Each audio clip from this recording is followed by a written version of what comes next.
For more on this, I'm joined on set by our international affairs editor, Douglas Herbert. Douglas, good to see you. Hi there. Now, as we just saw, 2 days of trilateral talks have ended. Not a lot of detail at the moment, but there really weren't a lot of high hopes for a major breakthrough going into this, were there? Yeah, I mean, they're talks literally in name only, right? I mean, and they're good for the purposes of headlines. You put them up on the screen, tripartite talks. It sounds good. It sounds very diplomatic. From the Ukrainian perspective, at least, the foreign minister of Ukraine was very dismissive of the fact that these even sort of, are dignified. The name talks is dignified, tripartite talks, he said, diplomacy, peace efforts. For Ukraine, this was another night, as you just reported, of Russian terror, of missiles and drones raining down on the capital. And that's really all the context you need for the so-called talks in quotes. That said, yeah, okay. For headline purposes, it's true. First tripartite. That means three sides all getting together, U.S., Ukraine, Russia, all around that one table since the Russian invasion and occupation of Ukraine in 2022. There were early on, you'll remember, brief rounds of Ukraine-Russian talks. They broke down in acrimony and disarray. Nothing got done. This time, the Ukrainians, you could say, have reason to be skeptical because talk after talk has been seen by both them, but also a lot of Western observers, as nothing more than Putin buying time. The one thing we know about these talks is the Russians have gone in categorical and very consistent in their message. Putin has said, and he said last year, and he said it many times, he said it before a big global forum, every place a Russian soldier sets foot, everywhere he puts his foot on any soil, that is ours.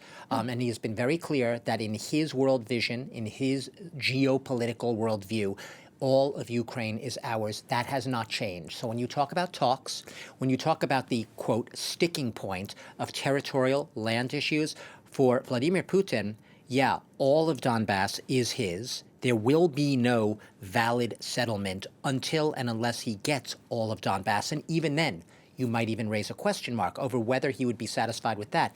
Given his own explicit statements in the past, Ukraine is not a real nation. It's not a sovereign country. It is Russian. It is ours. And that is ultimately his vision says it all. It's his own explicit statements. So the talks have to really have a giant asterisk next to them. And I'll just mention this one last thing, Catherine.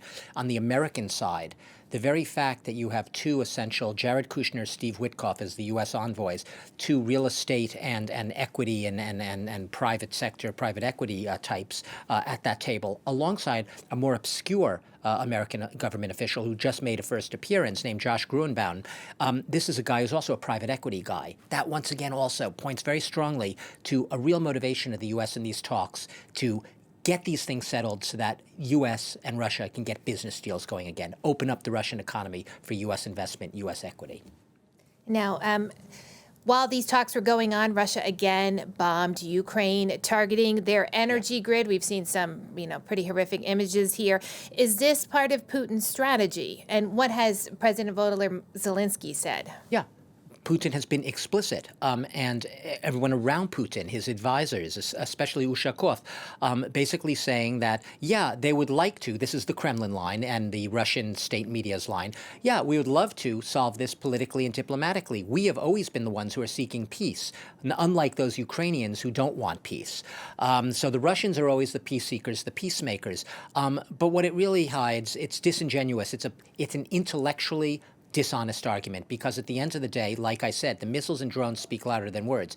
They are not going to stop. They meaning, let's be specific, Vladimir Putin is not going to stop until he gets his victory militarily on the battlefield. The politics and political and diplomacy is not going to work so long as Russia insists on its red line being, we need total control. The insistence on absolute control of the Donbass, including the territories it does not control, which is about, as of this hour, about 25% almost of the Donetsk region, nearly all of Luhansk. Unless he gets that. So he is looking at that, and I would go further and say that he's looking beyond that eventually in the longer term.